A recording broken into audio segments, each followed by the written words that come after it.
रात का समय था। आसमान बादलों से ढका हुआ, हवा तेजी से बह रही थी। दूर दूर तक सन्नाटा, सिर्फ झींगुरों की आवाज और कभी कभार बिजली की गड़गड़ाहट। मोटू, जो गांव का सबसे हंसमुख और थोड़ा मोटा आदमी था, उस रात बाजार से गांव लौट रहा था। गांव तक पहुंचने का रास्ता घने जंगल से होकर जाता था। लोग अक्सर कहते थे कि इस रास्ते पर रात में मत निकलो। कहते थे जंगल में कुछ है जो सिर्फ अंधेरे में जागता है। लेकिन मोटू इन बातों को हमेशा मजाक समझता था। उसने सोचा, अरे मैं मोटू हूं, मुझे कौन डरा सकता है। हाथ में थैली लिए वह गुनगुनाता हुआ आगे बढ़ रहा था। लेकिन आज हवा में कुछ अजीब था। पेड़ों के बीच से जैसे कोई फुसफुसा रहा हो।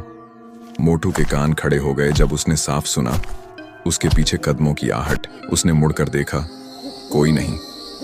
वह आगे बढ़ा और आहट फिर सुनाई दी। इस बार जैसे कोई उसके पीछे पीछे चल रहा हो।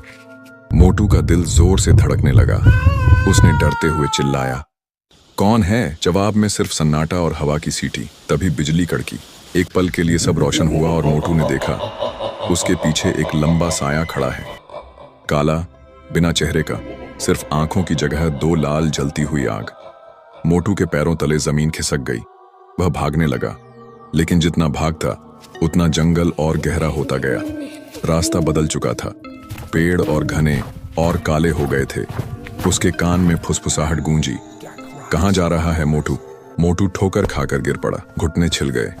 जब उठा उसने देखा, सामने एक पुरानी हवेली खड़ी है, जंगल के बीच, टूटी हुई, तिरछी और खामोश। हवेली का दरवाजा खुला था, जैसे उसे बुला रहा हो। डर के मारे मोटू अंदर घुस गया। अंदर घना अंधेरा, दीवारों पर झड़ता हुआ रंग, टूटी खिड़कियां और जमीन पर खिंचाव के निशान। तभी दरवाजा अपने आप बंद हो गया। मोटू ने जोर से धक्का दिया, पर दरवाजा हिला भी नहीं। उसके बाद उसने देखा, कमरे के कोनों में कई साए खड़े हैं। हर एक के चेहरे नहीं, सिर्फ दो लाल आंखें। सभी धीरे धीरे उसकी तरफ बढ़ने लगे और पीछे से वही पहला साया उसके कान में फुसफुसाया, कहा था ना, रात को इस रास्ते मत आना। उसके बाद हवेली में सिर्फ एक गूंज सुनाई दी, मोटू की चीख, और फिर सन्नाटा।